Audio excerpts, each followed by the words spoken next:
MTA International, reaching the corners of the earth.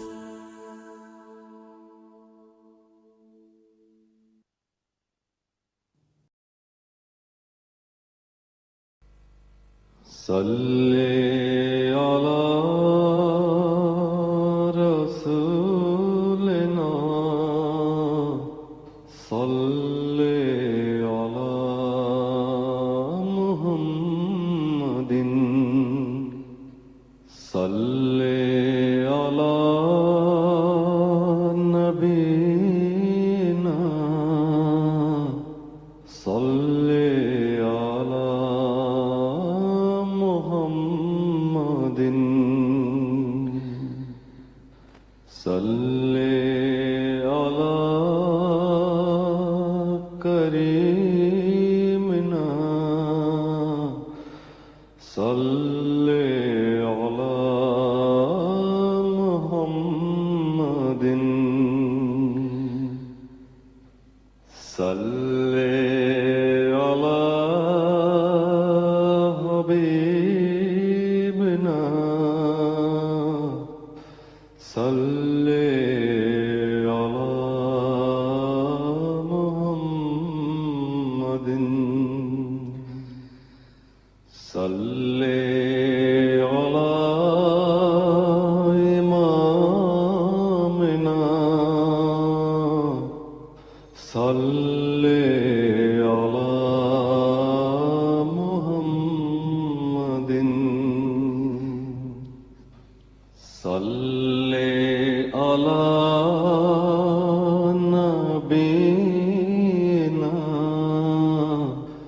صلی علی محمد صلی علی رسولنا صلی علی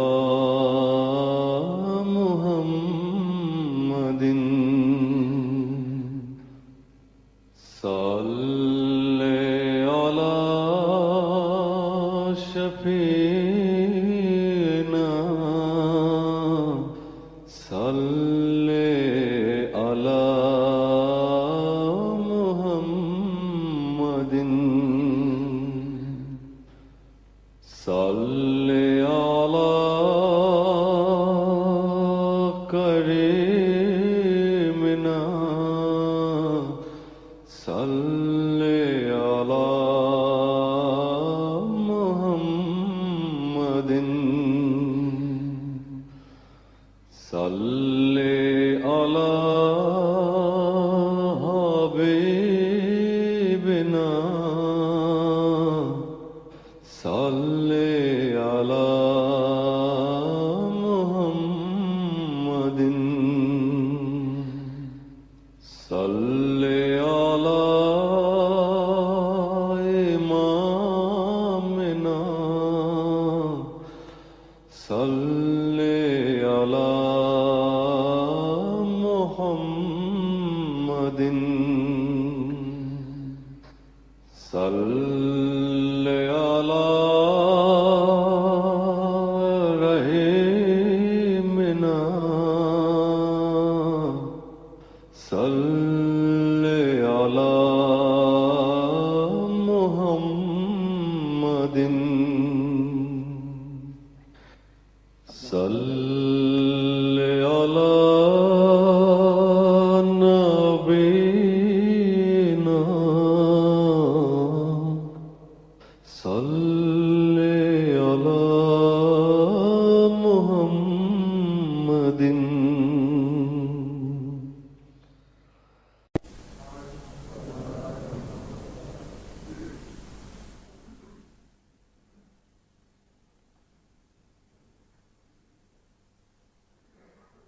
السلام علیکم ورحمۃ اللہ. اذان دے دیں.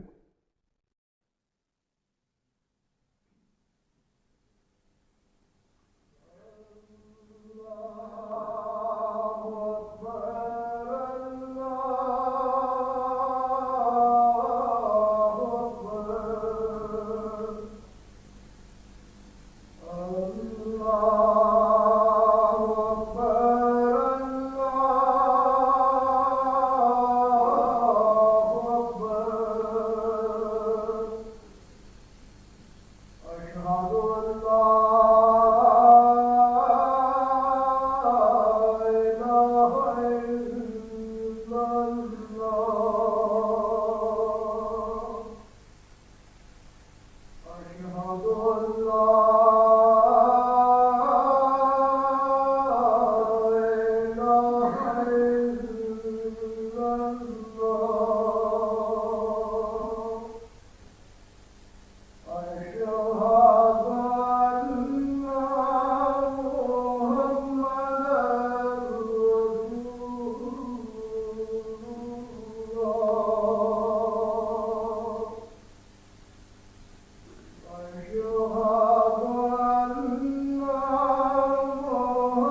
أشهد أن لا إله إلا الله وحده لا شريك له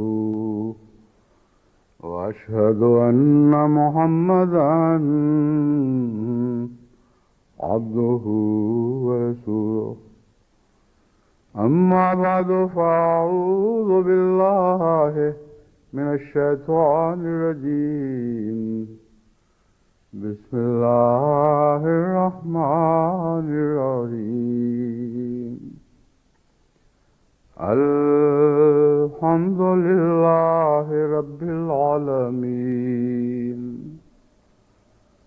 الرحمن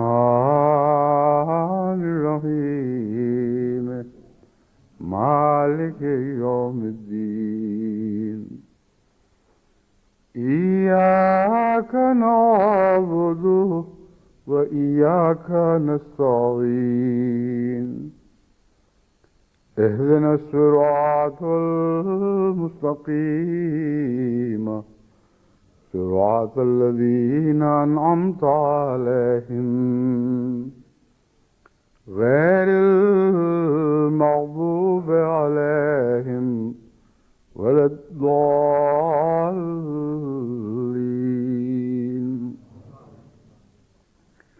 وإلهكم إله واحد لا إله إلا هو لا إله إلا هو الرحمن الرحيم اور تمہارا معبود ایک ہی معبود ہے، لا الہ الا هو الرحمن الرحیم، اس کے سوا اور کوئی معبود نہیں۔ الرحمن الرحیم، وہ بے انتہا رحم فرمانے والا ہے اور بار بار رحم فرمانے والا ہے اور ہمیشہ رحم فرمانے والا ہے۔ صفات باری تعالیٰ بلکہ اسماء باری تعالیٰ کے ذکر میں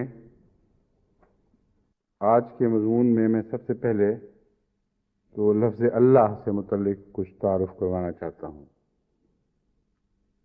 یہ مضمون بعض اور مطالب پر پھیلے گا، لیکن سب سے پہلے جو مرکزی نقطہ ہے اسماء کا، اس کے متعلق کچھ پہلے کی نسبت جماعت کو زیادہ علم ہونا چاہیے، اور اکثریت ان باریک بحثوں کو غیر ضروری سمجھ کر ان کی طرف توجہ ہی نہیں کرتی، لیکن تمام پرانے علماء نے بھی اور پھر اس زمانے میں حضرت اقدس مسیح موعود علیہ الصلوۃ والسلام نے بھی ان مضامین کو اٹھایا ہے اور ان کے مختلف پہلوؤں پر روشنی ڈالی ہے۔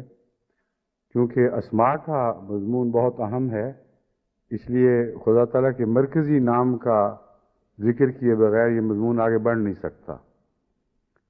لفظ اللہ کیا ہے؟ قرآن کریم کے بیان کے مطابق اللہ کا نام اللہ ہے، اور اس نام میں اور کوئی شریک نہیں ہے،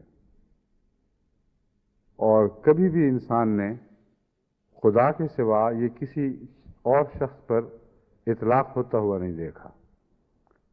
تو ان معنوں میں اللہ کا لفظ وحید ہے، واحد ہے، احد ہے، اس میں کوئی غیر نام میں شامل نہیں ہے۔ یہ پہلو بہت اہم ہے، کیونکہ اس پہلو پر غور کرتے ہوئے انسان تمام عبادت کی تاریخ پر نظر ڈالے تو اس میں یہی سچائی ہمیشہ دکھائی دے گی کہ غیر معبودوں کی پرستش کی گئی، یعنی فرضی معبودوں کی، ان کے مختلف نام بھی رکھے گئے، مگر تمام انسانی تاریخ میں کبھی کسی معبود کا نام اللہ نہیں رکھا گیا، اور اس نام میں وہ بلا شرکت غیر اکیلا ہے۔ سوال یہ ہے کہ یہ نام کچھ معنی رکھتا ہے یا محض ایک نام ہے؟ اس سلسلے میں علماء یہ گفتگو کرتے ہیں کہ بعض نام مشتق ہوتے ہیں اور بعض جامد۔ مشتق اس نام کو کہتے ہیں جو نام تو ہے مگر بعض ایسے دوسرے معانی سے تشکیل پاتا ہے یا ترکیب پاتا ہے جو عام ہیں، ان سے ایک نام بنایا جاتا ہے اور ایک شخص کو دے دیا جاتا ہے۔ مثلا حامد ہے، محمود ہے، مبارک ہے، یہ سارے وہ نام ہیں جو حمد اور برکت سے نکلے ہوئے ہیں، اور ان ناموں میں اگرچہ جب کسی کی طرف منسوب کر دیے جائیں تو خصوصیت آ جاتی ہے، مگر بنیادی طور پر معنی وہی ہیں جو جن معنوں سے وہ نام اٹھائے گئے ہیں، جن معنوں سے وہ بنائے گئے ہیں۔ تو معنی والے نام وہ نام ہیں جو کسی ایک مٹی سے تشکیل پاتے ہیں، اور اس مٹی کو گوندھ کر اس کا ایک نام بنا دیا جائے تو اس کو مشتق نام کہتے ہیں۔ اور جامد اس کو کہتے ہیں جس کا نام رکھنے والا خود ہی اس کا خالق ہے اور کوئی اس نام کو تجویز نہیں کرتا، اور معنوں کے لحاظ سے کسی عام معنی سے وہ نہیں نکلے ہوئے۔ اس تعلق میں جو پرانے علماء نے بحثیں اٹھائی ہیں، ان میں سے بعض لوگ تو شدت کے ساتھ اللہ کے جامد ہونے پر زور دیتے ہیں اور اسی پر بات کو ختم کر دیتے ہیں کہ اللہ ایک ایسا نام ہے جو محض نام ہے، اس میں اور کوئی معنی نہیں پائے جاتے، اس لیے یہ بحث ہی جائز نہیں، اس بات میں سوچنا بھی گناہ ہے کہ اللہ کے کیا معنی ہیں۔ اور بعض دوسرے ہیں جن میں بڑے بڑے چوٹی کے ائمہ بھی شامل ہیں، مثلا حضرت امام راغب بھی ان میں سے ہی ہیں۔ وہ یہ کہتے ہیں کہ دراصل یہ مشتق ہے لفظ الہ سے، الوہیت اس کا مادہ ہے۔ الوہیت کہتے ہیں معبودیت کو، یعنی جس میں ایسا وجود جس کی عبادت کی جائے اس کو الہ کہتے ہیں۔ تو کہتے ہیں اللفظ جب الہ پہ لگ گیا تو پھر ایک ہی وجود کے لیے خاص ہو گیا، یعنی جس کو ہم اللہ کہتے ہیں، اور الہ میں سے الف بیچ کا گر گیا اور اللہ بن گیا۔ اس سلسلے میں اور علماء مثلا صاحب کشاف نے بھی، علامہ زمخشری نے بھی یہی مضمون بیان کیا ہے، سیب وے کے حوالے سے بھی یہ بیان کیا گیا ہے۔ بہت سے علماء اس کو مشتق کہتے ہیں، لیکن اس کے باوجود خدا کا ذاتی نام بھی قرار دیتے ہیں۔ حضرت اقدس مسیح موعود علیہ الصلوۃ والسلام نے بڑی وضاحت کے ساتھ اس میں جامد قرار دیا ہے، اور یہ غلط فرمایا، بالکل غلط ہے کہ دوسرے کسی مادے سے یہ بنایا گیا ہے، بلکہ وہ نام ہے جو اللہ کا نام ہے اور اللہ ہی کا ہے، اس میں اس کے معنی میں کوئی اور شریک نہیں ہے۔ اور جہاں تک اس کے معنی کا تعلق ہے، آپ یہ نہیں فرماتے کہ چونکہ یہ مشتق نہیں ہے، کسی بمعنی لفظ سے نہیں نکلا ہوا، اس لیے بے معنی ہے۔ یہ فرق ہے آپ کے موقف میں اور گزشتہ جو مفکرین اسلام میں گزرے ہیں ان کے موقف میں۔ آپ فرماتے ہیں جامد ہے، مگر جامد ان معنوں میں، یعنی یہ حضرت مسیح موعود علیہ السلام کی تحریروں سے جو میں سمجھا ہوں میں وہ اپنے لفظوں میں بیان کر رہا ہوں۔ جامد ان معنوں میں کہ ہر شخص جو کسی چیز کا نام رکھتا ہے وہ ایک قسم کی اصطلاح بنتی ہے، اور جو اصطلاح بنانے والا ہے وہ اس اصطلاح کے معنی بھی بتاتا ہے۔ بس اگرچہ کہ وہ اصطلاح کسی اور چیز سے نہ بنی ہو، مگر جب کسی چیز پر اطلاق پاتی ہے تو اس کے معنی کا بیان اس کے بنانے والے کا فرض ہے۔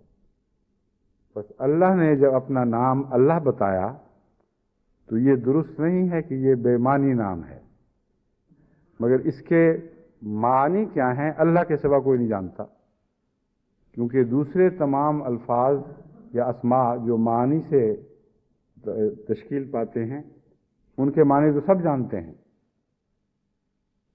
مگر اس کا معنی کوئی اور جان ہی نہیں سکتا، کیونکہ یہ اللہ تعالیٰ نے اپنی ذات کا نام بیان فرمایا ہے۔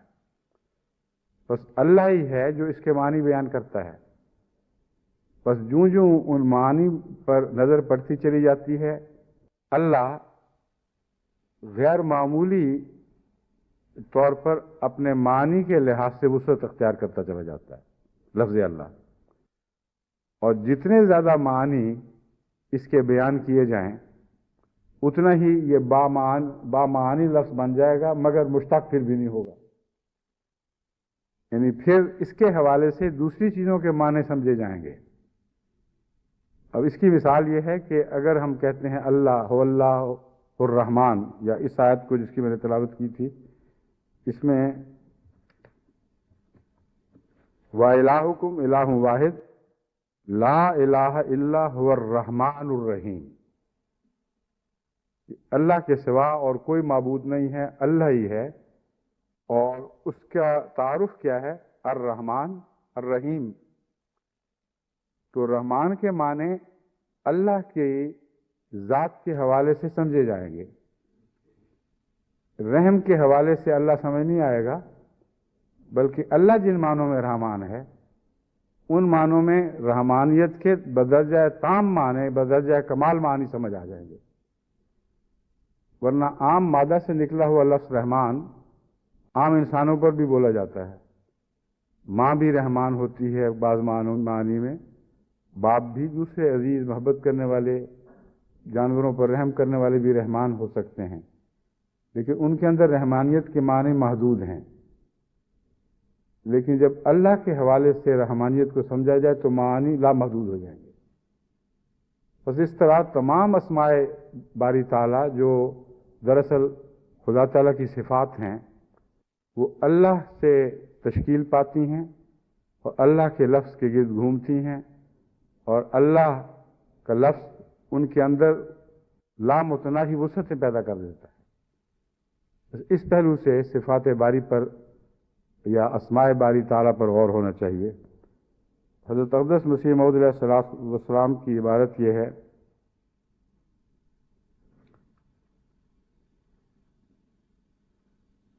اب ہم بسم اللہ الرحمن الرحیم کی تفسیر کا خلاصہ دوبارہ بیان کرتے ہیں۔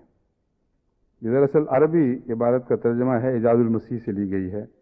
ثم نکرر خلاصۃ الکلام فی تفسیر بسم اللہ الرحمن الرحیم۔ بس اب ہم بسم اللہ الرحمن الرحیم کی تفسیر کا خلاصہ دوبارہ بیان کرتے ہیں۔ بس واضح ہو کہ اللہ کا لفظ اس میں جامد ہے، یعنی کسی اور مادے سے تشکیل نہیں پایا، بلکہ اللہ نے اپنا یہ نام بیان فرمایا ہے، اور اس کے معنی بے معنی نہیں قرار دیا۔ یہ فرق ہے جو بہت ہی نمایاں ہے، اور ایک عارف باللہ کا اور ایک عام نیک انسان کا جو غیر معمولی فرق ہے وہ اس سے ظاہر ہوتا ہے۔ جامد کو اکثر لوگ بے معنی کہتے ہیں، اور اس کا معنی سوائے نام کے اور کچھ نہیں. کہتے ہیں جو چاہے نام کسی چیز کو رکھ دے وہ پابند نہیں ہے، اور جو نام ہے وہ بے معنی بھی ہو سکتا ہے، بامعنی بھی ہو سکتا ہے. تو جامد کی تعریف میں بالعموم معنی کا فقدان داخل کر دیا گیا ہے جو غلط ہے. ان معنوں میں حضرت مسیح موعود علیہ السلام فرما رہے ہیں کہ اللہ جامد ہے، یعنی کسی اور مادے سے یہ تشکیل نہیں پایا، لیکن اس کے معنی سوائے خدائے خبیر و علیم کے اور کوئی نہیں جانتا. اور اللہ تعالی عز اسمہ نے اس آیت میں اسم کی حقیقت بتائی ہے اور اشارہ فرمایا ہے اور اشارہ کیا ہے کہ اللہ اس ذات کا نام ہے جو رحمانیت اور رحیمیت کی صفات سے متصف ہے، یعنی بلا استحقاق و احسان، بلا استحقاق احسان والی رحمت اور ایمانی حالت سے وابستہ رحمت، ہر دو رحمتوں سے وہ ذات متصف ہے. اب اللہ کے حوالے سے رحمانیت کے اور رحم کے وہ معنی وجود میں آئے جو مادے پر غور کرنے سے نہیں آ سکتے. تو لفظ رحمان اطلاق پایا، مگر خدا کے تعلق میں اس میں حیرت انگیز وسعت پیدا ہو گئی. اب سوال یہ ہے کہ جو آخری فقرہ ہے حضرت مسیح موعود علیہ السلام، آخری حصہ آپ کے کلام کا، اس کا معنی کیا ہے، اس کے معنی کیا ہیں؟ مشکل الفاظ ہیں. عام طور پر جو عام اردو دان ہیں جن کا عربی کا علم کمزور ہو یا ویسے بھی، ان کے لیے اس کلام کو سمجھنا مشکل ہے. لیکن اگر مضمون کلام کو ویسے بھی سمجھ بھی جائیں، لفظاً ہر لفظ کا معنی سمجھتے ہوں، تب بھی اس کو جب تک اس کی وضاحت نہ کی جائے ہر ایک پر یہ مضمون روشن نہیں ہو سکتا. آپ فرماتے ہیں اللہ اس ذات کا نام ہے جو رحمانیت اور رحیمیت کی صفات سے متصف ہے، یعنی بلا استحقاق احسان والی رحمت اور ایمانی حالت سے وابستہ رحمت، ہر دو رحمتوں سے وہ ذات متصف ہے. کیا مطلب ہوا اس کا؟ بلا استحقاق احسان والی رحمت اور ایمانی رحمت، ہر دو صفات سے ذات متصف ہے. دراصل رحمان کا لفظ بعض پہلوؤں سے ہر دوسری صفت سے پہلے ہے، یعنی زمانے کے لحاظ نہیں بلکہ اپنے مقام کے لحاظ سے، اور بعض پہلوؤں سے یہ رب کے بعد آتا ہے. یہ وہ باریک مضمون ہے جس کو حضرت مسیح موعود علیہ السلام نے ایک فقرے میں بیان فرما دیا ہے. اللہ رحمان ہے، اور رحمان وہ ہے جس نے پیدا کیا ہے، جس نے نہ صرف یہ کہ انسان کو پیدا کیا بلکہ کلام الہی کا خالق، یا خالق نہ کہیں تو کلام الہی کا منبع بھی اللہ ہی، رحمان ہی ہے. الرحمن علم القرآن خلق الانسان علمہ البیان.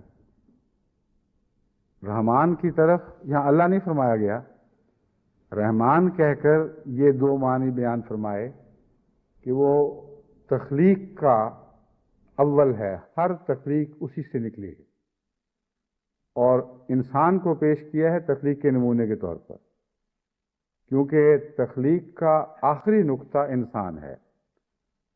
اگر انسان کو رحمان نے پیدا کیا ہے تو چونکہ ہر چیز انسان کو پیدا کرنے کی خاطر بنائی گئی، اس لیے رحمانیت میں ہر وہ چیز داخل ہو گئی. پھر فرمایا قرآن کریم یہ بھی رحمان نے بنایا ہے. خلق الانسان کا لفظ کے ساتھ قرآن کے لیے خلق نہیں فرمایا، لیکن یہ فرمایا علم القرآن. خدا تعالیٰ نے نہیں، الرحمان نے علم القرآن، قرآن سکھایا ہے. اب یہ وہ دو معنی ہیں جن کی طرف حضرت مسیح موعود علیہ السلام اشارہ فرما رہے ہیں. اور اس پہلو سے بسم اللہ الرحمن الرحیم میں رب کا کوئی ذکر نہیں، اور رحمان ہی ہے جس سے ہر چیز پھوٹی ہے، اور وہ وجود جس سے وہ چیزیں وجود میں آئیں جس کی طاقت سے یا جس کی صفات کے جلوے سے جن چیزوں کا کوئی حق ہی نہ ہو، جو عدم ہے اس کا کوئی حق نہیں ہے۔ اگر کوئی حق بنتا ہے تو موجودات کا کچھ حق بنتا ہے۔ بعض لوگ کہہ دیتے ہیں، ہم تنگ آ جاتے ہیں کہ ہمیں خدا نے پیدا کیوں کیا۔ تو یہ جو مطالبہ ہے کہ ہمارا حق ہے ہمیں بتایا جائے، اگر پیدا کرنا تھا تو ہمارا کوئی مقصد ہونا چاہیے، یہ وجود میں آئے تو مطالبہ پیدا ہوتا ہے نا۔ تو جو چیز موجودات میں سے ہو ہی نہ، عدم کا کوئی حق ہی نہیں ہے۔ اور وہ ذات جو عدم سے پیدا کرتی ہے وہ رحمان ہے، یہ قرآن کریم سے ثابت ہے۔ کیونکہ رحمان کا ایک مطلب ہے بن مانگے دینے والا، اور یہ رحمان جو بن مانگے دینے والا ہے یہ بھی عام مادہ رحم سے ثابت نہیں ہے۔ اللہ کے حوالے سے جب غور کرتے ہیں تو پھر وہ مضمون سمجھ آتا ہے، ورنہ نہیں آ سکتا۔ اللہ بن مانگے دینے والا ہے، اور رحم مادر میں بھی یہی معنی اسی حوالے سے پائے جاتے ہیں۔ ماں بچہ پیدا کرتی ہے جبکہ پہلے اس کا کوئی وجود نہیں، کوئی مطالبہ نہیں ہے، اور رحم میں وہ پرورش پاتا ہے۔ اس لیے اللہ تعالیٰ نے لفظ رحم جو یوٹرس کے اوپر اطلاق پاتا ہے، جہاں جنین بنتا ہے، اس کا تعلق رحمانیت سے جوڑ دیا، اور آن حضرت صلی اللہ علیہ وآلہ وسلم نے کھل کر یہ مضمون بڑی وضاحت سے بیان فرمایا ہے۔ جو شخص رحم سے تعلق کاٹے گا، یعنی رحمی رشتوں کا خیال نہیں رکھے گا، اس کا رحمان خدا سے بھی تعلق کٹ جائے گا، کیونکہ دونوں کا اصل ایک ہے۔ تو بن مانگے دینے کا جو مضمون ہے وہ ماں کے حوالے سے کبھی سمجھ نہیں آیا کسی کو، لیکن اللہ کے حوالے سے سمجھ آیا تو ماں کا مضمون سمجھ آ گیا۔ اللہ بن مانگے دیتا ہے، اور ماں تو کسی وجود سے پھر آگے بناتی ہے، اس لیے بلا استحقاق کلیتاً عنایت نہیں کر سکتی، کیونکہ وہ خود مجبور ہے کسی مادے کی، کسی وجود کی۔ لیکن اللہ تعالیٰ نے جب عدم سے انسان کو یا کائنات کو پیدا فرمایا ہے تو کلیتاً کوئی بھی کسی چیز کا استحقاق نہیں رکھتا تھا، کیونکہ کوئی بھی کسی صورت میں موجود ہی نہیں تھا۔ حضرت مسیح موعود علیہ السلام نے پہلی خلق کو جو رحمان سے وجود میں آتی ہے ان معنوں میں بیان فرمایا، یعنی بلا استحقاق احسان والی رحمت، وہ رحمت جو کسی حق کے نتیجے میں نازل نہیں ہوتی، بلکہ محض احسان ہی احسان ہے۔ اور ایمانی حالت کا رحمان سے کیا تعلق ہے، جو سوچنے میں عام طور پہ تو سمجھ نہیں آتی، مگر حضرت مسیح موعود علیہ السلام یہ مضمون ایک تو اس آیت کے حوالے سے بیان فرما رہے ہیں، الرحمن علم القرآن، یہ رحمان ہی ہے جس نے قرآن سکھایا ہے۔ بس تمام روحانی اور ایمانی حالتیں قرآن میں موجود ہیں، اور وہ رحمان سے نکلی ہیں۔ دوسرا، سورہ فاتحہ پر جب غور کرتے ہیں تو وہ آیت جو ہر دفعہ دہرائی جاتی ہے سوائے ایک سورت کے، بسم اللہ الرحمن الرحیم، وہ رحمان اور رحیم کو پہلے بیان کرتی ہیں، اور سورہ فاتحہ رحمان کو بعد میں بیان کرتی ہے اور ربوبیت کو پہلے بیان کرتی ہے۔ الحمدللہ رب العالمین، اللہ تمام جہانوں کا رب ہے، اور پھر فرمایا الرحمن الرحیم، وہ رحمان بھی ہے اور رحیم بھی ہے۔ ان معنوں میں حضرت مسیح موعود علیہ السلام ربوبیت کو اول اور رحمانیت اور رحیمیت کو اس کے بعد بیان کرتے ہیں، کیونکہ سورہ فاتحہ نے اسی طرح بیان فرمایا ہے۔ مگر یہ روحانی دنیا سے تعلق رکھنے والا مضمون ہے۔ جب کچھ بھی نہیں تھا اس وقت خدا نے یعنی بحیثیت رحمان سب کچھ عطا کیا، جب سب کچھ ہو گیا تو اس کو تربیت دے کر آگے بڑھانا بھی خدا تعالیٰ کی صفات میں داخل ہے، اور تربیت دے کر آگے بڑھانا جب روحانی دنیا سے تعلق رکھے تو وہاں ربوبیت کے بعد سب سے پہلے الرحمن الرحیم کا ذکر ملتا ہے، اور پھر مالک یوم الدین کا ذکر ضروری ہے۔ کیونکہ اگر ایک مقصد کی خاطر تربیت دے کر آگے بڑھایا جا رہا ہے تو پھر امتحان بھی ہوگا اور جزا سزا بھی ہوں گے۔ تو حضرت مسیح موعود علیہ الصلوۃ والسلام کے اس فقرے کے یہ معنی ہوئے بلا استحقاق احسان والی رحمت، جو عام ہے سب دنیا میں، ساری کائنات پر عام ہے۔ بے جان کا مادہ، بے جان مادہ بھی اسی رحمت سے پیدا ہوا ہے، اور ایمانی حالت سے وابستہ رحمت جس کا سورہ فاتحہ میں ذکر فرمایا گیا ہے، اور ربوبیت کے بعد رحمان اور رحیم رکھا گیا ہے، یہ رحمت ایمانی حالت سے تعلق رکھتی ہے۔ تو یہ جو صفات باری تعالی ہیں یہ اسماء کہلاتے ہیں صفات، اور اسماء کا علم جو ہے وہ سب سے بڑھ کر حضرت اقدس محمد مصطفیٰ صلی اللہ علیہ وآلہ وسلم کو عطا ہوا، اور اس میں کوئی ادنا بھی شک یا اختلاف کی گنجائش ہی موجود نہیں۔ اسی لیے میں نے گزشتہ خطبے میں بیان کیا تھا کہ حضرت اقدس مسیح موعود علیہ الصلوۃ والسلام نے آدم کے حوالے سے جو اسماء بیان کیے ہیں وہ دنیا کی زیادہ تر باتیں ہیں۔ قریب تر جو دین کے بات اس حوالے سے بیان فرمائی ہے وہ بھی خالق کے اسماء کے طور پر نہیں بلکہ مخلوق کے بہترین اسماء کے طور پر۔ چنانچہ آپ نے فرمایا کہ آدم کو جو اسماء سب سے پہلے سکھائے گئے وہ دو اسماء تھے، محمد اور احمد، کیونکہ پیدائش کی غایت اور پیدائش عالم کا مقصود محمد رسول اللہ اور احمد رسول اللہ تھے، یعنی آپ کی یہ دو صفات تھیں جن کی وجہ سے کائنات کو پیدا کیا گیا ہے۔ تو اب دیکھیں وہاں بھی اسماء باری تعالیٰ کا ذکر نہیں فرمایا، بلکہ خدا تعالیٰ کی مخلوق میں سے وہ مخلوق جو اسماء کے قریب تر پہنچی ہے، جس سے بڑھ کر کبھی کوئی شخص اسماء کا واقف نہیں ہو سکا، اس کا ذکر پہلے بتایا گیا ہے، اور ان معنوں میں فرشتوں کو لاجواب کر دیا گیا۔ اگر محمد رسول اللہ کی صفات ہی وہ نہیں سمجھ سکتے، اور محمد رسول اللہ علیہ وسلم کی صفات کا احاطہ کرنا تو کسی مخلوق کے بس کی بات نہیں، سوائے اللہ کے جس نے یہ تنہا معجزہ پیدا کیا ہے۔ معجزے تو بے شمار ہیں، مگر یکتا معجزہ جس کا کوئی شریک نہ ہو، مخلوق میں اس جیسا کوئی اور نہ ہو، یہ مضمون ہے جو حضرت مسیح موعود علیہ الصلوۃ والسلام نے اسماء کے حوالے سے اور آدم کے حوالے سے بیان فرمایا ہے کہ سب سے پہلے جو دو نام بتائے گئے، اگر حضرت مسیح موعود علیہ السلام کے نزدیک اسماء باری تعالی اول طور پر آدم کو سکھائے گئے ہوتے تو یہ ناممکن تھا کہ اسماء باری تعالیٰ کا آغاز محمد اور احمد سے کیا جاتا۔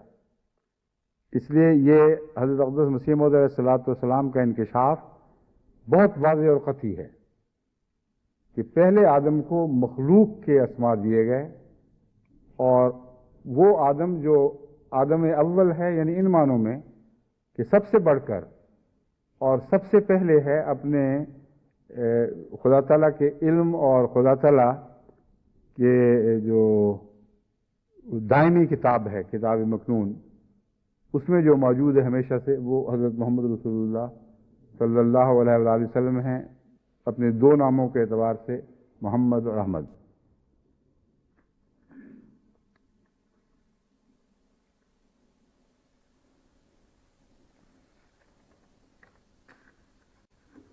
اب سوال یہ ہے کہ یہ اگر یہ اس میں جامد ہے تو وہ بات تو میں نے سمجھا دی کہ اس میں جامد ہونے کے باوجود معانی رکھتا ہے، اور وہ تمام معانی اس میں موجود ہیں جو قرآن کریم بیان فرما رہا ہے، یا جن کے اندر وہ معانی بھی موجود ہیں جو قرآن میں ظاہراً بیان نہیں ہوئے، مگر حضرت اقدس محمد رسول اللہ صلی اللہ علیہ وآلہ وسلم کو ان کا علم دیا گیا، اور قرآن کے معانی سے باہر نہیں ہیں بلکہ اسی کی شاخیں۔ تو اس پہلو سے اللہ کے نام پر غور کرتے ہوئے جو پہلی بنیادی صفات ابھرتی ہیں وہ دو ہیں، الرحمن اور الرحیم، اور حضرت مسیح موعود علیہ الصلوۃ والسلام نے انہی دو صفات کے حوالے سے محمد اور احمد کا عرفان پیش کیا ہے. آپ کو جو محمد اور احمد ناموں کا عرفان عطا ہوا، آپ نے ان کا تعلق محمد کا رحمان سے باندھا ہے اور احمد کا رحیم سے باندھا ہے. اور بہت ہی عظیم الشان مضمون ہے جو اپنی ذات میں ہی لمبے غور اور بار بار کی غوطہ خوری کو چاہتا ہے. رحیمیت کے ساتھ احمد کا تعلق ایک اور معنی بھی رکھتا ہے جو خاص طور پر ہمارے توجہ کے مستحق ہیں، یا اگر نہیں کھینچ سکے تو کھینچنا چاہیے. رحیمیت میں بار بار کے معنی ہیں اور رحمانیت میں آغاز کے معنی ہیں، اور معنوں کے علاوہ یہ دو نمایاں ہیں. بس جہاں سے شریعت کا آغاز ہوا ہے وہ محمد ہے، اور دوبارہ محمد کا فیض جو بار بار جاری ہوگا اس میں رحیمیت کے معنی پائے جاتے ہیں. رحمانیت نے سب کچھ دے دیا، شریعت کامل ہو گئی، نعمتیں تمام کو پہنچ گئیں، اس کے بعد پھر دوبارہ کیا ضرورت ہے؟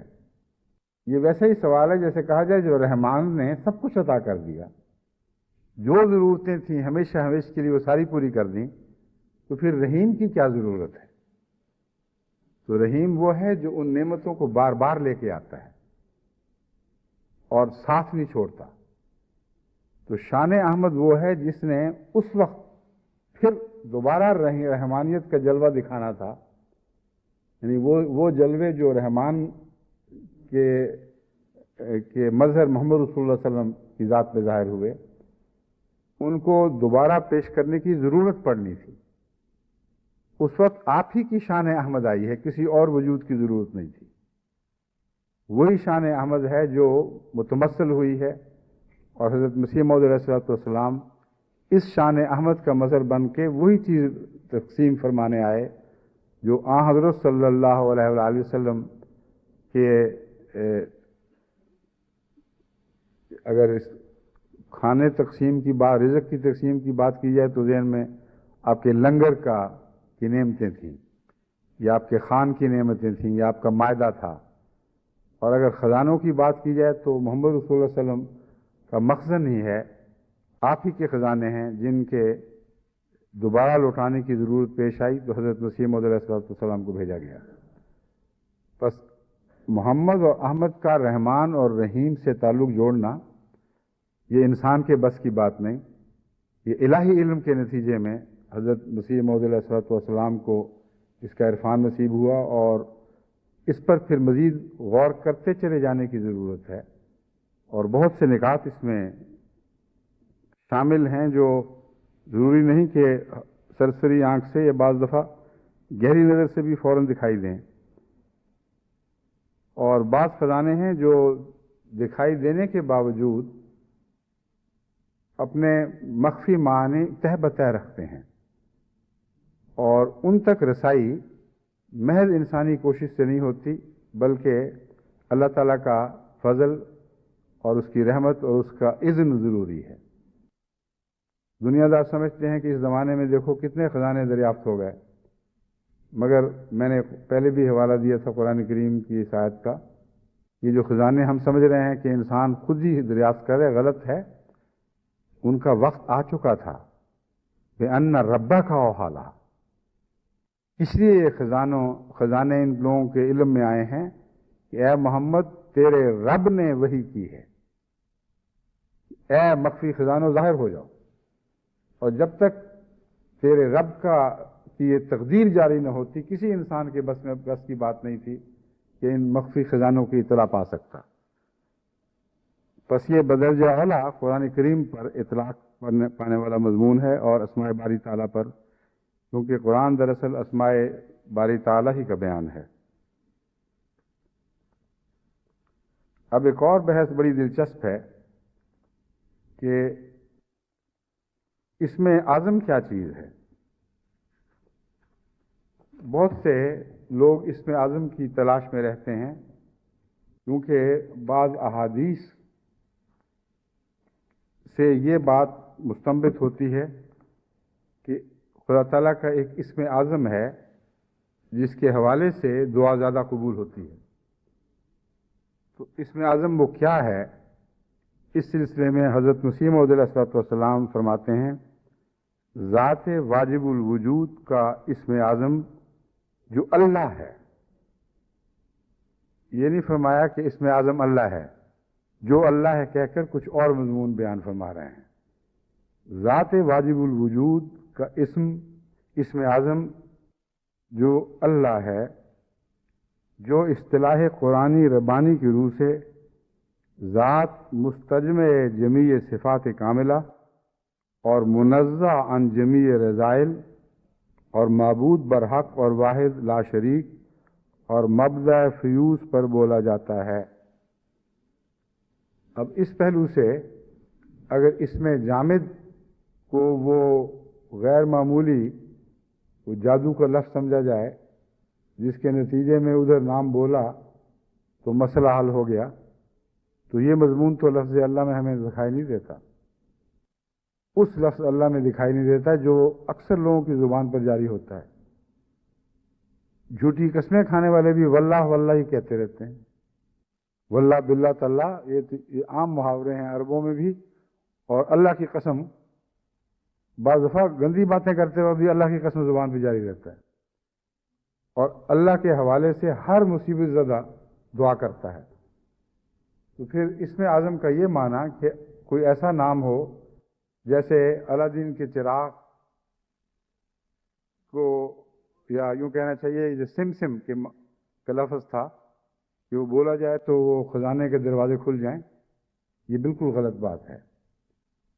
حضرت مسیح موعود علیہ السلام نے اسی لیے یہ نہیں فرمایا کہ اسم اعظم اللہ ہے، بس اللہ کہہ دیا کرو ہر بات ہو جائے گی، بلکہ اس اسم اعظم کی ایسی تعریف کر دی جس کے نتیجے میں بہت سی ذمہ داریاں انسان پر عائد ہو جاتی ہیں، اور جب تک ان حقوق کو ادا نہ کرے جو اسم اعظم کے حقوق بندے پر عائد ہوتے ہیں، اس وقت تک وہ اسم اعظم منہ کی بات ہے اور کوئی بھی فائدہ نہیں پہنچا سکتا۔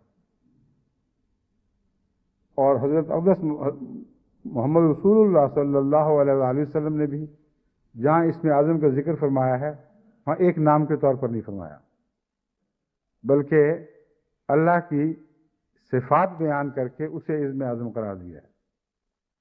تو حضرت مسیح موعود علیہ السلام اللہ کو اسم اعظم جن معنوں میں قرار دیتے ہیں وہ اس طرح باندھ دیے ہیں کہ آپ کے اس کلام میں یہ موجود ہی نہیں کہ اللہ اسم اعظم ہے۔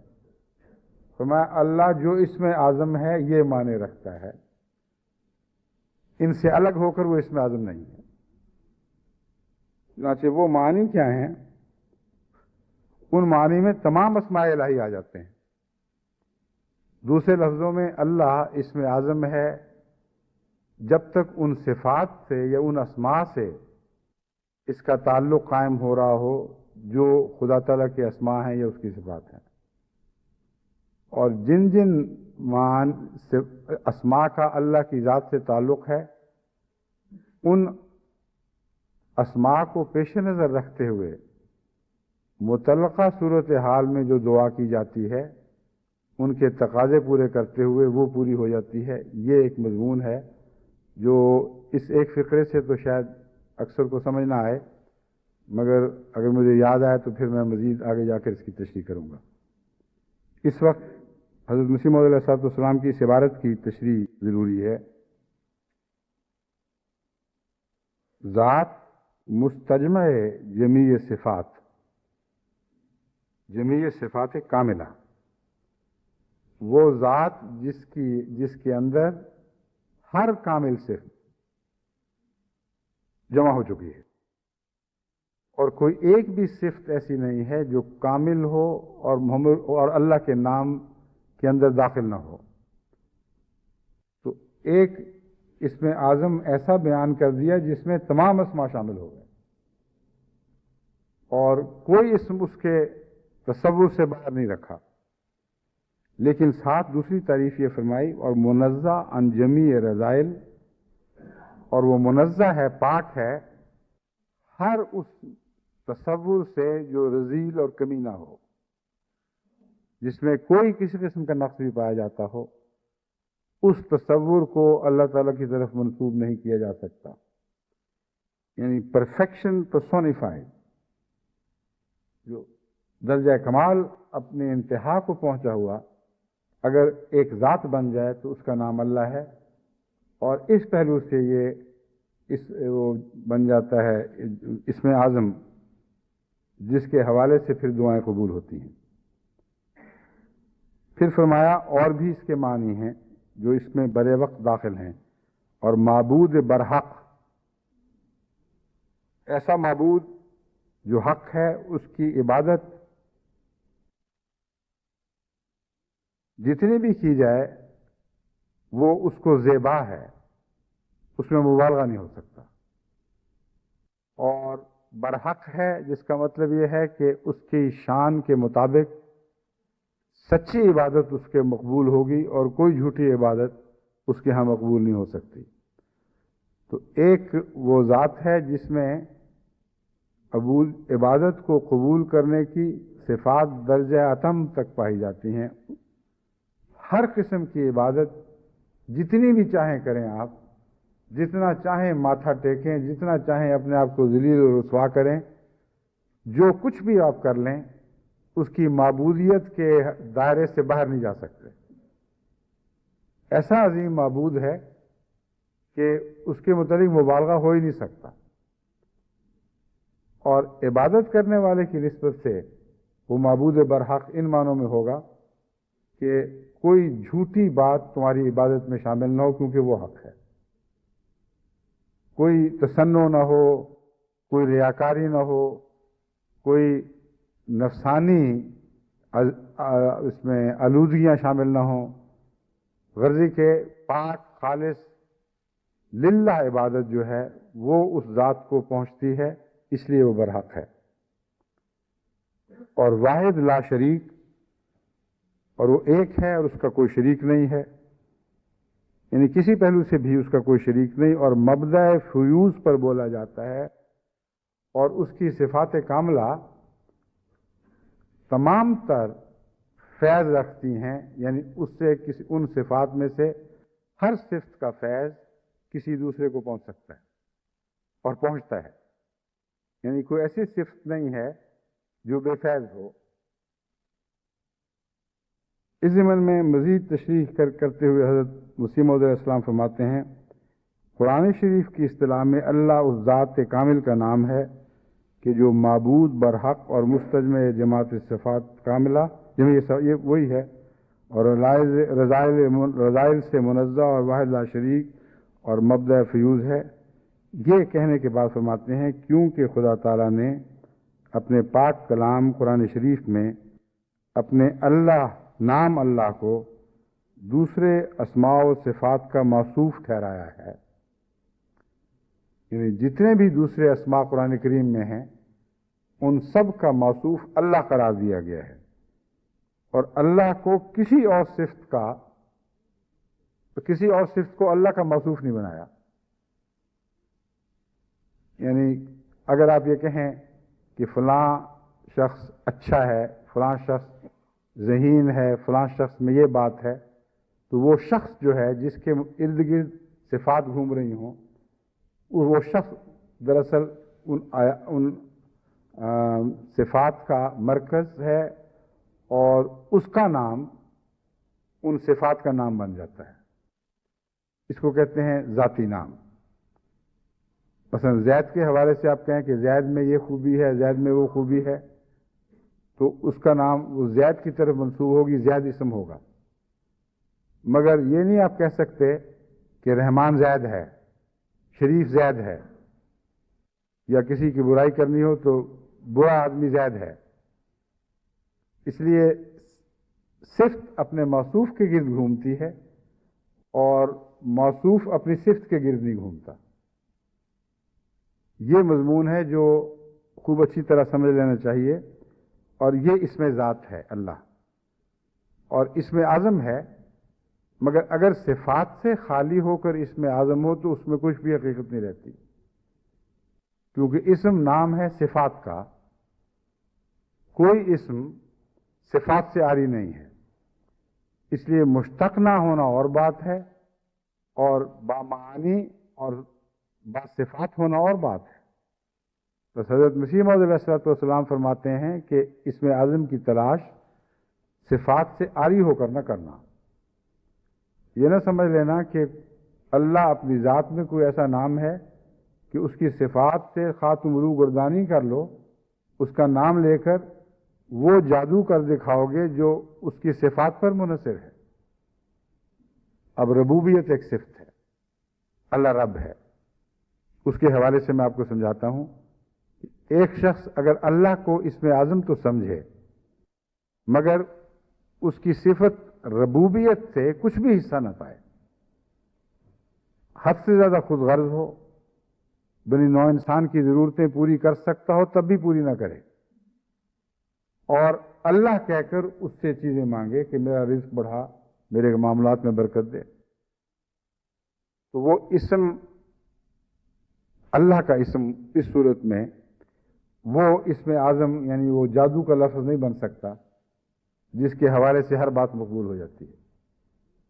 کیونکہ ہر موقع سے تعلق رکھنے والا اس کا ایک نام ہے جو اللہ میں موجود ہے. اس موقع کی بات آپ کریں اور اس نام کا انکار کر دیں جو اللہ میں داخل ہے، اللہ کے نام میں، تو اللہ اسم اعظم نہیں رہے گا.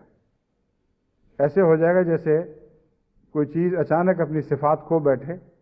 اللہ تو صفات نہیں کھو سکتا، آپ نے ان صفات سے آنکھیں بند کر لی اور اپنا تعلق توڑ لیا، اور پھر خواہش ہے کہ آپ ان صفات سے فائدہ اٹھا لیں.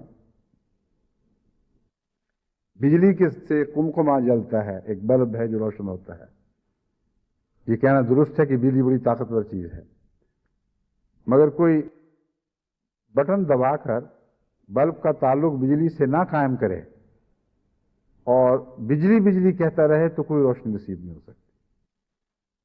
بس بجلی کی طاقت کا اقرار کرنا یہ معنی نہیں ہے کہ ہم مانتے ہیں بجلی تو ہے اس لیے تو اس بلب کو روشن کر دے، بلکہ اس نام کے تقاضے پورے کرنے لازم ہے. وہ پورے کریں گے تو وہ نام اپنا جادو دکھائے گا. جب بجلی کو آپ سمجھیں گے، اس کے صفات کا شعور حاصل کریں گے، اس سے تعلق جوڑیں گے اور ان کی صفات کی نفی نہیں کریں گے بلکہ ان کی صفات کو ملحوظ رکھتے ہوئے اس سے استفادے کی کوشش کریں گے تو بجلی ضرور اپنے جوہر دکھائے گی. بس اسم اعظم کی تلاش کرنے والوں کو یہ بات سمجھنی چاہیے کہ اسم اعظم وہ نام ہے جس میں تمام صفات ہیں، اور جب دعا کی جاتی ہے تو وہ صفت بطور خاص اللہ کی ذات میں جلوہ گر ہونی چاہیے جس صفت کی آپ کو ضرورت ہے. اور خدا کی ذات میں جلوہ گر ہو اور آپ کا تعلق نہ ہو تو آپ کو وہ جلوہ کچھ فائدہ نہیں دکھائے گا. اور تعلق کے لیے وہ رستہ بنانا، بٹن دبانا اور ایک رابطہ قائم کرنا ضروری ہے. بس خدا کی ہر صفت سے ایک رابطہ قائم ہوتا ہے اللہ سے، اور اس صفت سے رابطہ تب قائم ہوتا ہے اگر اس جگہ آپ اس صفت کو اپنی ذات میں جاری کرتے ہیں، کسی حد تک ضرور جاری کرتے ہیں، تب رابطہ بن سکتا ہے، ورنہ بے جوڑ رابطہ نہیں ہو سکتا. بے جوڑ رابطہ تو دنیا میں بھی ہمیں نظر آتا ہے، عام مادی دنیا میں بھی بعض چیزوں کا بعض چیزوں سے کوئی جوڑ نہیں ہوتا، وہ پیوند نہیں کھا سکتے. اب لکڑی کو آپ نے کبھی بھی کسی میٹل میں ویلڈ ہوتے نہیں دیکھا ہوگا. جو مرضی کر لیں، ٹھنڈا ویلڈ بھی ہو جاتا ہے، لکڑی ویلڈ نہیں ہو سکتی. مگر میٹل کے ساتھ ویلڈ ہوتی ہے، گوشت لکڑی کے ساتھ ویلڈ نہیں ہو سکتا. تو ہر چیز کے کچھ تعلقات کے دائرے ہوتے ہیں، وہ تعلقات جب قائم ہو جائیں تو پھر ان تعلقات کے ذریعے سے پیوند قائم ہوتے ہیں، اور وہ صفاتی تعلقات ہوتے ہیں. بعض چیزوں کی بعض صفات ہیں، ہم ملتی جلتی صفات کے پیوند قائم ہوا کرتے ہیں اور متضاد صفات کے پیوند قائم نہیں ہوا کرتے. بس اللہ کے اسم اعظم سے استفادے کے لیے اس کی صفات کے ساتھ پیوند لازم ہے، اور پیوند تب ہوگا اگر آپ کی ذات میں وہ صفات جاری ہوں گی، ورنہ پیوند نہیں ہو سکتا. حضرت محمد مصطفیٰ صلی اللہ علیہ وآلہ وسلم نے بھی اسم اعظم پر اسی رنگ میں روشنی ڈالی ہے، اور محض ایک نام بیان کر کے یہ نہیں فرما دیا کہ یہ نام ہے، یہ لے لیا کرو تو اسم اعظم ہو جائے گا۔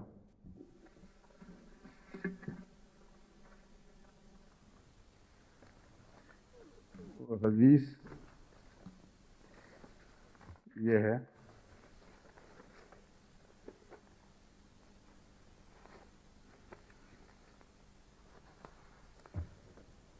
حدثنا ابو بکر، یہ حدیث ہے جو الہکم الہ واحد والی ہے، یہی ہے۔ سنن ابن ماجہ کتاب الدعا، دونوں باتیں حضرت صلی اللہ علیہ وآلہ وسلم سے ثابت ہیں۔ جیسا کہ میں نے بیان کیا، حضرت مسیح موعود علیہ السلام نے اللہ ہی کو اسم اعظم قرار دیا، مگر صفات کے حوالے سے۔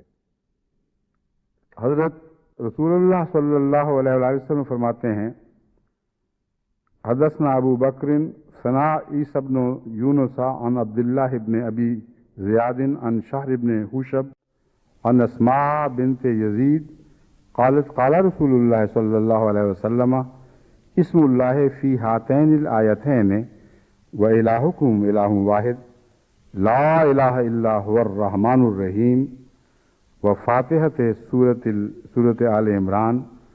اس کا ترجمہ یہ ہے کہ اسماء بن زید سے روایت ہے، حضرت صلی اللہ علیہ وآلہ وسلم نے فرمایا، اللہ کا اسم اعظم ان دو آیتوں میں ہے، وَإِلَٰهُكُمْ إِلَٰهٌ واحد، تمہارا معبود ایک ہی معبود ہے، لا الہ الا ہو، اس کے سوا اور کوئی معبود نہیں ہے، الرحمن الرحیم، وہ رحمان ہے اور رحیم ہے۔ اور دوسری آیت یہ بیان فرمائی کہ آل عمران کی پہلی آیت جو یہ ہے، الف لام میم، اللہ لا الہ الا هو الحی القیوم، کہ اللہ وہ ہے کہ اس کے سوا کوئی معبود نہیں، اور وہ حی ہے اور قیوم ہے، خود اپنی ذات میں زندہ ہے اور قائم بھی فی ذات ہے، بے ذات ہی اپنی ذات کے اندر قائم ہے اور دوسروں کو بھی قائم کر سکتا ہے، زندہ ہے فی ذات ہی اور دوسروں کو زندگی عطا فرما سکتا ہے۔ یہ جو چار باتیں بیان ہوئی ہیں، چار صفات، یہ دراصل تمام صفات باری تعالیٰ پر حاوی ہیں، اور انسان اور مخلوق کے تعلق میں اسے سمجھانے کے لیے یہ دوسری آیت الحی القیوم بیان فرمائی گئی، حالانکہ پہلی آیت میں بھی تمام صفات کی ماں بیان فرما دی گئی، یعنی الرحمن الرحیم۔ پہلے اللہ، وَإِلَٰهُكُمْ إِلَٰهٌ وَاحِدٌ لَا إِلَٰهَ إِلَّا هُوَ الرحمن الرحیم، تمہارا ایک ہی معبود ہے جس کے سوا اور کوئی معبود نہیں، یعنی اللہ، الرحمن الرحیم، وہ رحمان ہے اور رحیم ہے۔ رحمان اور رحیم کے متعلق میں نے بیان کیا تھا کہ ہر تخلیق سے پہلے رحمانیت اور رحیمیت جلوہ گر ہوئے ہیں، اور قرآن کریم کی ایک سورت سے پہلے جو استثنائی وجہ ہے، ہر سورت سے پہلے رحمان اور رحیم کا ذکر ہے، جس کا مطلب ہے کہ تمام صفات باری تعالیٰ، تمام اسماء باری تعالیٰ جن کا قرآن میں ذکر ہے، ان کا منبع رحمان اور رحیم ہے، اور اسی پہلو سے رحمانیت کو ہر دوسری صفت پر غالب قرار دیا گیا، اور رحمانیت ہی کا ایک انداز ہے جسے بعض دوسرے پہلوؤں پر زور دینے کے لیے، انہیں نمایاں کرنے کے لیے بیان فرمایا گیا ہے۔ تو حضرت صلی اللہ علیہ وآلہ وسلم نے بھی اسم اعظم وہ قرار دیا جس کے اندر تمام دوسرے نام شامل ہیں، ایک بھی اس سے باہر نہیں ہے۔ یہ وہ مضمون ہے جس کے متعلق مزید غور کی دعوت دینے کے لیے کچھ وقت چاہیے۔ میں انشاءاللہ آئندہ جمعے میں آپ کو، یا اس کے آئندہ بعد آنے والے جمعے میں سمجھاؤں گا، کیونکہ صفات باری تعالیٰ، یا بہتر الفاظ میں اسماء باری تعالیٰ کے مضمون پر غور کی دعوت دینا اور یہ نہ سمجھانا کہ کیسے غور کیا جائے، یہ زیادتی ہوگی۔ اب جب مضمون چھیڑا ہے تو میں کوشش یہ کروں گا کہ ہر علمی سطح پر کچھ نہ کچھ اس سے فائدہ اٹھایا جا سکتا ہو، اور تمام دنیا میں جو سننے والے ہیں ان کے اوپر علم کی کوئی کچھ کھڑکیاں کھلیں جس کے ذریعے وہ اپنی اپنی توفیق کے مطابق اللہ تعالیٰ سے تعلق باندھیں۔ اس کے لیے عربی کا تفصیلی علم ہونا ضروری نہیں ہے، کیونکہ قرآن کریم تو سب کے لیے ہے، مگر تفصیلی علم تو ضروری نہیں، مگر جہاں صفات باری تعالیٰ یا اسماء کا ذکر آئے گا وہاں اس حد تک عربی کا علم لازمی ہے، اور اگر براہ راست کسی کو نہ ہو تو وہ علماء سے پوچھ سکتا ہے یا کتب سے ان مضامین کو سمجھ سکتا ہے، لیکن یہ جو بنیادی ضرورت ہے یہ پوری ہو جائے تو پھر ہر انسان کے بس میں ہے کہ اگر وہ کوشش کرے اور اخلاص سے کوشش کرے تو خدا کی نظر میں وہ ایسے مرتبے تک پہنچا ہوا شمار ہو جائے۔ یعنی یہ یوں نہیں کہنا چاہیے کہ بس میں ہے، امکان میں ہے، ہر شخص کے لیے امکان ہے اس بات کا۔ اس بات کو سمجھنے کے بعد جو میں بیان کر رہا ہوں یا آئندہ کروں گا وہ خدا کی نظر میں اس حد تک آ جائے کہ پھر اللہ اس کا ہاتھ وہاں سے پکڑے اور باقی باتیں اسے خود سمجھائے اور حسب توفیق سمجھائے، حسب ضرورت سمجھائے۔ ہر شخص خدا سے تعلق رکھنے کی جو استطاعتیں لے کے پیدا ہوا ہے، جو اس کی وسعتیں ہیں، ان کا علم بھی صرف اللہ کو ہے، اور وہی ہے جو سمجھا سکتا ہے۔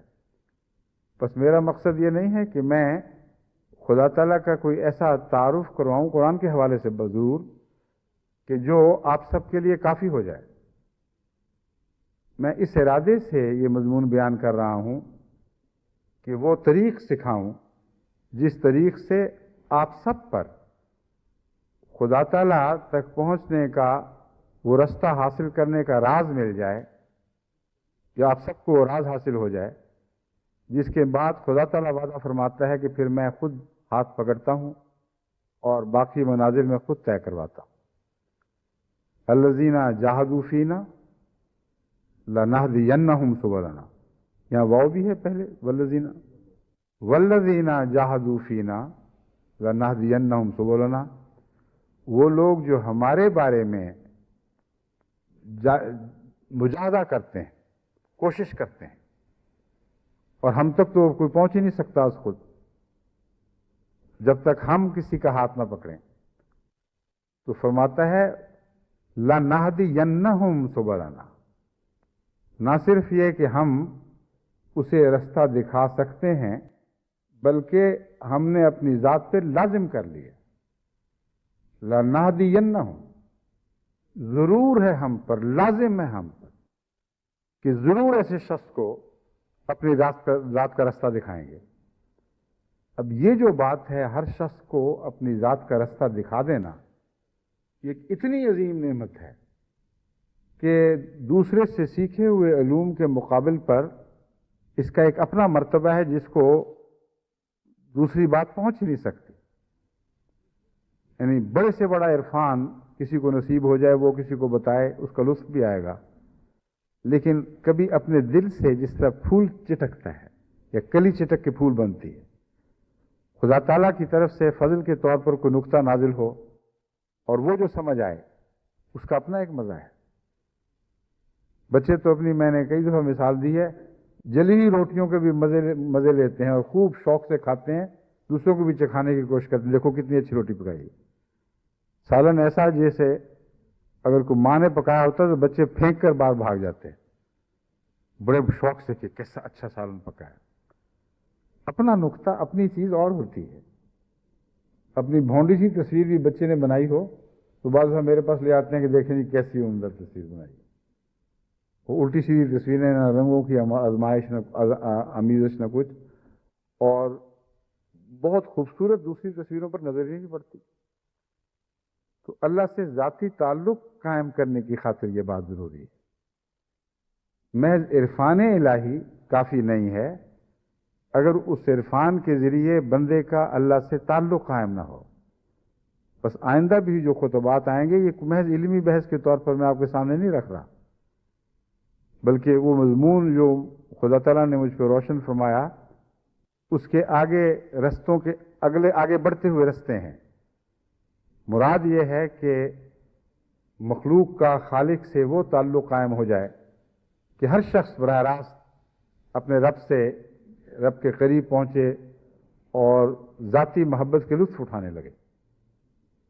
عرفان سے محبت پیدا ہوتی ہے، مگر عرفان وہ جو انسان کو خود نصیب ہو،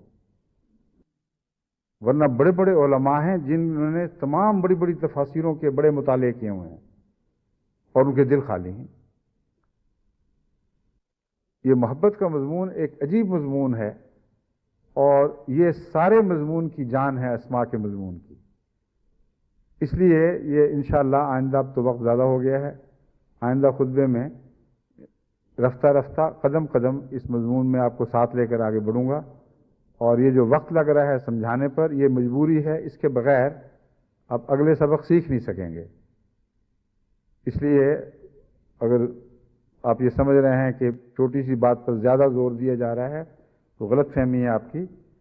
بہت سی ایسی باتیں ہیں جو چھوٹی چھوٹی بھی ہیں تو ان کے سمجھنے کے لیے کچھ وقت چاہیے، ان کو پوری طرح گریسپ کرنا ہر شخص کے بس کی بات نہیں ہوتی۔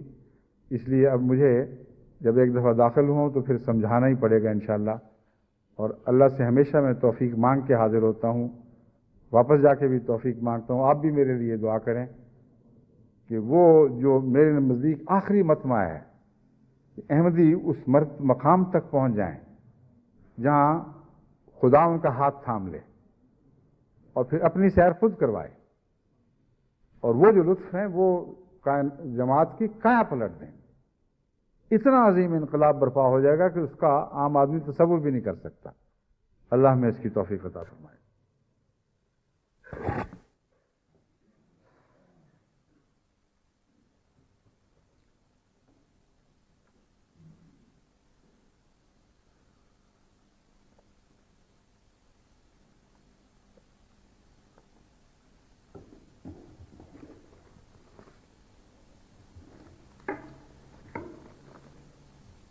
الحمد لله نحمده ونستعينه ونستغفره ونؤمن به ونتوكل عليه ونعوذ بالله من شرور أنفسنا ومن سيئات أعمالنا من يهده الله فلا مضل له ومن يضلله فلا هادي له ونشهد أن لا إله إلا الله وحده لا شريك له ونشهد أن محمدا